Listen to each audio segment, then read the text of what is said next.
Welcome friends, आज हम लोग समझेंगे कब्ज के बारे में, उसके कारण, लक्षण, इलाज को समझेंगे। काफ़ी कॉमन प्रॉब्लम है, लगभग हर आदमी कभी न कभी कब्ज से पीड़ित रहता है, चाहे कुछ दिन के लिए या तो लंबे समय के लिए। और ओवरऑल इंसिडेंस देखें तो लगभग 20% के आसपास लोग प्रभावित रहते हैं इस बीमारी से। इसी को समझेंगे कि इसको कैसे ठीक किया जाए, क्या इसके लिए खाने हैं, क्या दवाइयाँ हैं, कैसे काम करती नहीं करती, वो सब इस वीडियो में हम लोग समझने वाले हैं। तो कब्ज तब बोलते हैं जब किसी को स्टूल पास करने में दिक्कत हो। किस तरह की दिक्कत हो, या तो स्टूल उसका हार्ड हो जाए, या तो ज़्यादा उसको ताकत लगानी पड़े, या तो समय पे स्टूल नहीं हो, या तो इसकी डेफिनेशन की बात करें तो अगर किसी व्यक्ति में स्टूल एक हफ्ते में 3 बार से कम पास कर रहा है तब उसको कब्ज बोलेंगे। बेसिकली जो स्टूल है, जो मल बनता है, वो तब बनता है जब कोई भी चीज़ खाई जाए, दाल चावल रोटी सब्जी या कुछ भी चीज़ें, वो आंत के अंदर उसमें से चीज़ें निकाल ली जाती हैं, न्यूट्रिएंट्स निकाल लिए जाते हैं, फिर बड़ी आंत में पहुंच जाता है। बड़ी आंत में से फिर वाटर वगैरह भी शरीर थोड़ा बहुत निकालता है। अगर वाटर ज़्यादा निकाल ले, ज़्यादा लंबे समय तक स्टूल अगर बड़ी आंत में पड़ा रह गया तो वहाँ से ज़्यादा वाटर निकल जाता है, तो स्टूल थोड़ा सा हार्ड हो जाता है और उसको फिर पास करने में हमारे शरीर को दिक्कत आती है। तो अमूमन इसी तरह के कब्ज के संकेत होते हैं। कई बार जैसे कि उल्टी आना, खट्टी डकार आना, पेट में दर्द हो सकता है, इस तरह के भी लक्षण आते हैं। अब कारण की बात करें, कारण है उसको हम 3 तरीके से डिवाइड करते हैं। ये 3 तरीका इसलिए जानना जरूरी है कब्ज के कारण को, क्योंकि इलाज में हम जब देखेंगे इलाज, इन तरीकों के हिसाब से इलाज होगा। एक तो आपकी दिनचर्या गड़बड़ है, दूसरा खाना गड़बड़ है, और तीसरा कुछ बीमारी हो सकती है।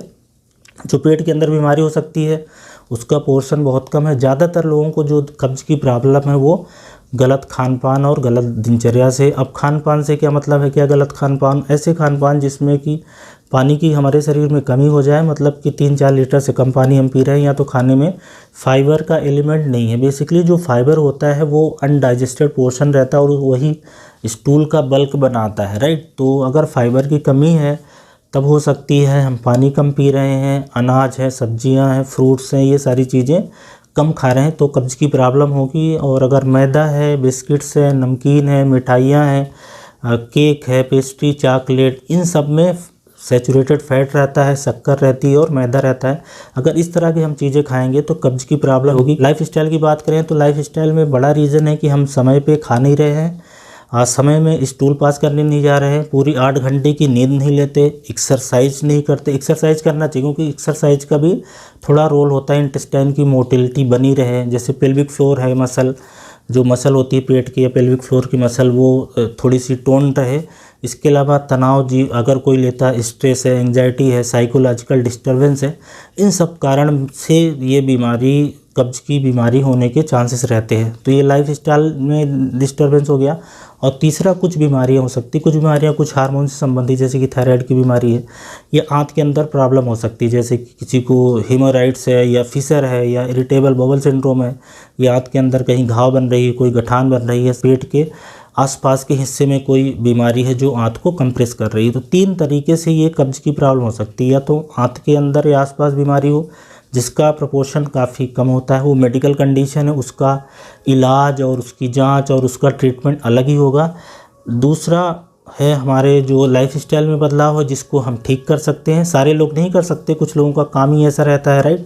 और तीसरा है खान पान में बदलाव जिसको 100% लोग कर सकते हैं। तो ज़्यादातर केसेस में कब्ज की जो प्रॉब्लम है वो खान पान से संबंधित है। तो ये चीज़ें आपको समझ में आ गई कि खान पान के डिस्टर्बेंस और लाइफस्टाइल में गलत लाइफस्टाइल अपनाने के कारण ये प्रॉब्लम हो रही। अभी आ जाते हैं इसको कैसे पहचाने, क्या जांच करें। तो मोटे तौर पे अगर किसी को कब्ज की प्रॉब्लम कुछ दिनों के लिए होती है, 1 हफ्ते 2 हफ्ते के लिए या 2-4 दिन के लिए, तो उसको मोटा बहुत ज़्यादा कोई जांच कराने की ज़रूरत नहीं होती। अगर किसी को कब्ज लंबे समय से बनी है, एज ज़्यादा है, स्टूल में ब्लड वगैरह आ रहा है, उस केसेस में कुछ इन्वेस्टिगेशन कराए जाते हैं कि शरीर के अंदर कोई दूसरी प्रॉब्लम तो नहीं। उसके लिए फिर मतलब जैसे कि तो थायराइड वगैरह की जांच कर सकते हैं, बेसिक स्टूल का इवैल्यूएशन करना है कि उसमें पस्सेल तो नहीं आ रहा है, कोई ओवासिस्ट तो नहीं है, और सोनोग्राफी की जांच कर ली जाती है कि पेट ठीक है कि नहीं।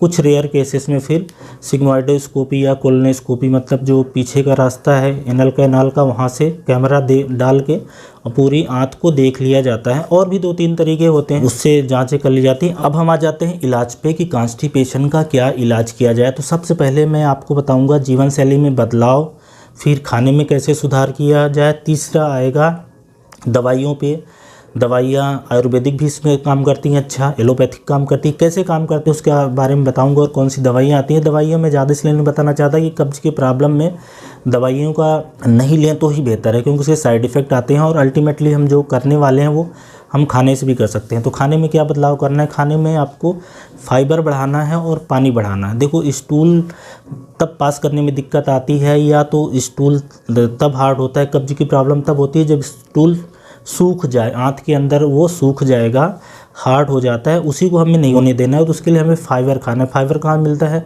हमारे फ्रूट्स में मिलता है। फ्रूट्स के अंदर फाइबर होता है। वेजिटेबल्स स्पेशली हरे पत्तेदार जो सब्जियां होती हैं, आप सीजनल सब्जियां कुछ भी, लौकी, करेला, कद्दू, टिंडा, परवल, पालक, राइट, इस तरह की सब्जियां खाएं हरी पत्तेदार। और फ्रूट्स में भी जितने तरह के फ्रूट्स हैं सब खा सकते हैं, सब में काफ़ी फाइबर होता है। और सीजनल फ्रूट्स हो तो अच्छा है, जैसे कि अमरूद, अनार, केला, सेब, संतरा, मौसम्मी, इस तरह के सारे चीज़ें ले।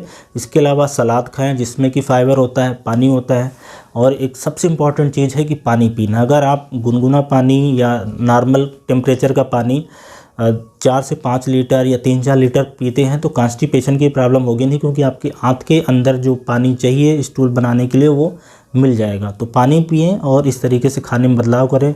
मैदा अवॉइड करना है। मैदा मतलब सुबह जो ब्रेड खाते हैं उसमें मैदा होता है, और जो बाज़ार की चीज़ें होती हैं उसमें ज़्यादातर में मैदा होता है। मिठाइयाँ अवॉइड करनी है, चॉकलेट है, समोसा है, पेस्ट्री है, केक है, इस तरह की चीज़ें, बिस्किट्स हैं, नमकीन है, right, fast food item, Manchurian, chowmein, ये सब में मैदा होता है, शक्कर और तेल ज़्यादा होता है, सैचुरेटेड फैट, जो कि कॉन्स्टिपेशन कराते हैं। तो इसके प्रोपोर्शन को कम करना है। वेजिटेबल्स को, सलाद को और अनाज को भी ध्यान रखना। हमारे घर के जो अनाज होते हैं, दाल, चावल, रोटी, सब्जी, उसमें फाइबर होता है।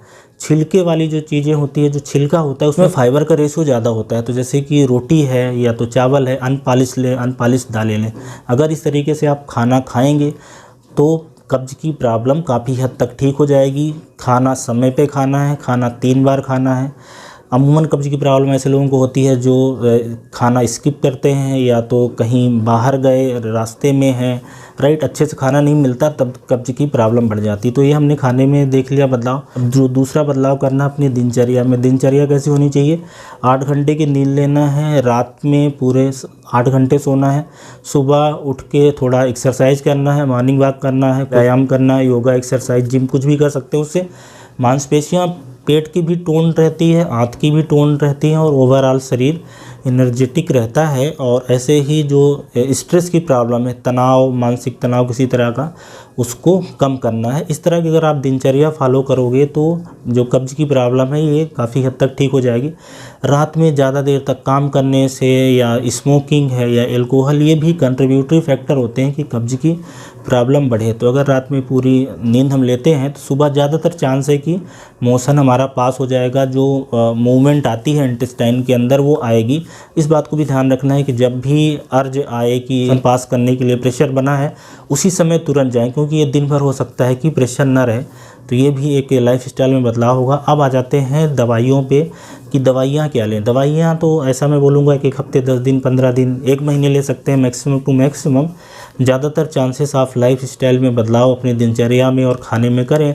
जो दवाइयाँ आती हैं मोटे तौर पे उनका काम ये रहता है कि आंत के अंदर जो स्टूल है, जो मल है, उसकी एक तो क्वांटिटी बढ़ा दें, उसको हम लोग बोलते हैं बल्क लैक्सेटिव, या तो उसके अंदर पानी खींच ले जिसको हम लोग बोलते हैं ऑस्मोटिक लैक्सेटिव, या तीसरा स्टिमुलेंट लैक्सेटिव जो आंत की ही मूवमेंट को बढ़ा दे। तो लैक्सेटिव हमें बोलते हैं हम लोग कि लैक्सेटिव लेना है।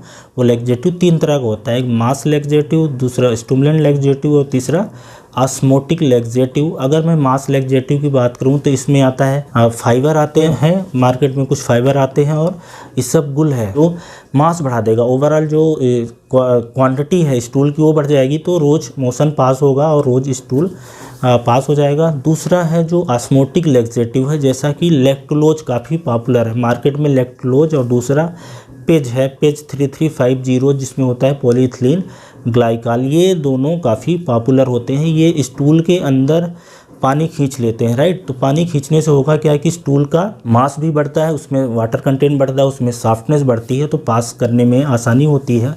और जो तीसरा है वो है स्टिमुलेंट लैक्सेटिव, जैसा कि बिसाकोटिल और सिन्ना होता है। विसाकोडिल सिन्ना क्या करता है, आंत के अंदर जाता है, अपने एक्टिव मेटाबोलाइट में कन्वर्ट होगा, आंत की जो एपिथेलियम है उसको एब्जॉर्ब करती हैं और फिर आंत की ही मोशन बढ़ जाती है, तो उसका काम अलग लेवल पे रहता है। तो ये तीनों जो लैक्सेटिव हैं, सिंगल भी आते हैं मार्केट में, कॉम्बिनेशन के साथ में भी आते हैं, और इनको लेने से जो कब्ज की प्रॉब्लम है वो ठीक हो सकती है। अलग अलग लैक्सेटिव का अलग अलग डोज ड्यूरेशन है और काम करने का तरीका अलग है। दूसरी दवाई आती है जिसको हम बोलते हैं स्टूल सॉफ्टनर।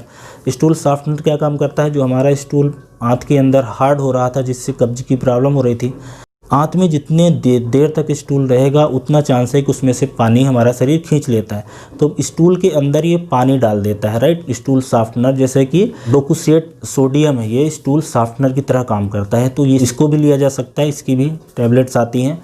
और इसके अलावा कुछ दवाइयाँ होती हैं जिनको हम लोग प्रोकाइनेटिक दवाइयाँ बोलते हैं, जो खाने की दवाइयाँ हैं जो आंत की मोटिलिटी को बढ़ा देती हैं। ये दवाइयाँ बहुत अच्छी मैं नहीं मानूंगा क्योंकि इनके साइड इफ़ेक्ट हो सकते हैं, क्योंकि ये दवाई आंत की मोटिलिटी बढ़ाती है, दूसरे प्रॉब्लम होने के चांसेस रहते हैं। अगर मैं दवाई के नाम बताऊं तो एक तो जैसे कि टिगासिराड है, एक ये दवाई हो गई, राइट, और रूपीप्रोस्टान करके दवाई हो गई जो कि प्रोकाइनेटिक की तरह काम करती है। और कुछ लोगों में जिसमें काफ़ी ज़्यादा कॉन्स्टिपेशन की दिक्कत है, एक आध हफ्ते हो गए, 4-5 दिन हो गए, उस केसेस में इनिमाज लगाया जा सकता है, ग्लिसरीन का, पानी का या तो विसाकोडिल का इनमा लगा के पीछे के रास्ते से उसको साफ़ किया जा सकता है। ऐसे लोग स्पेशली अगर बुजुर्ग हैं, हॉस्पिटल में एडमिट हैं, उन लोगों में इनमा भी कई बार दिया जाता है। ये हमने दवाइयाँ देखी। पेल्विक फ्लोर मसल के स्ट्रेंथ बढ़ जाए उसके लिए एक्सरसाइज आती है, तो उसको किया जा सकता है अलग अलग तरह की। इसके अलावा एक जो इलाज बचता है सर्जरी, अब वो सर्जरी इसलिए करी जाती है कि अगर पेट के अंदर कुछ बीमारी है, स्पेशल बीमारी है, जैसे कि हेमोराइड है या फिशर है या कोई अंदर गांठ हो गई है, स्ट्रक्चर हो गया, कोई मांस आ गया, बहुत रेयरली कई बार कैंसर वगैरह, ट्यूमर वगैरह हो सकता है, उसको सर्जरी से निकाल दिया जाता है। तो ये हमने इलाज देख लिए हैं। जो कब्ज की प्रॉब्लम है इसमें आयुर्वेदिक दवाइयों का भी अच्छा रोल है, क्योंकि मोटे तौर पे अगर हम आंत के अंदर स्टूल के साइज को बढ़ा दें, सॉफ्टनेस को बढ़ा दें, वाटर कंटेंट बढ़ा दें, जो कि आयुर्वेदिक दवाइयाँ इजीली कर पाती हैं। और कोई कब्ज की प्रॉब्लम कोई इमरजेंसी तो है नहीं, शरीर को कोई खास इससे बहुत ज़्यादा परेशानी वाली बात तो है नहीं, तो आप उसको भी ट्राई कर सकते हो। और इसमें एक वार्निंग साइन हम लोग देखते हैं कि अगर कब्ज के साथ किसी का वजन कम हो रहा है, उसकी उम्र ज़्यादा है, उसके साथ में ब्लड आ रहा है, तो ये कुछ वार्निंग साइन है। उस केसेस में फिर पूरी जांचें हमें करानी होती है कि पेट के अंदर कोई और समस्या, बड़ी समस्या तो नहीं है। तो वार्निंग साइन कब्ज के साथ ज़रूर देखें। स्पेशल केसेस जैसे कि प्रेगनेंसी है, गर्भवती महिलाओं में कब्ज की प्रॉब्लम काफ़ी कॉमन है, तो अपने गायनेकोलॉजिस्ट से सलाह लें, क्योंकि उसमें जो लैक्सेटिव वाली दवाइयाँ होती हैं वो कंट्राइंडिकेटेड होती हैं, क्योंकि वो बेबी के ऊपर जो यूट्रस पे उनका बुरा असर हो सकता है। और जो छोटे बच्चे होते हैं उसमें भी कब्ज की प्रॉब्लम काफ़ी ज़्यादा होती है, उसमें जो स्टिमुलेंट टाइप के लैक्सेटिव वगैरह हैं वो अवॉइड करना चाहिए, क्योंकि बच्चों की आंत होती है पतली, उसके अंदर कुछ मतलब आंत में डिस्टर्बेंस हो सकता है, तो वो डॉक्टर से समझ लें। तो छोटे बच्चे और प्रेगनेंसी में ये जो दवाइयाँ मैंने बताई हैं इनको बड़ी सावधानी से डॉक्टर की सलाह से लेना है। तो ये मैंने अलग अलग जो चीज़ें हो सकती थी इलाज, वो सारे मैंने बता दिए हैं कब्ज की प्रॉब्लम में। लाइफ स्टाइल में बदलाव और खाने में बदलाव अगर आप करते हैं, मतलब 8 घंटे की नींद लेना है, सुबह उठ के पानी पीना है, 4-5 लीटर पानी दिन में पीना है, सब्जियां, फ्रूट्स, वेजिटेबल और अनाज आप खाएंगे तो कब्ज की प्रॉब्लम से छुटकारा मिल जाएगा। बहुत अलग अलग तरह की दवाई ट्राई करने की ज़रूरत नहीं है।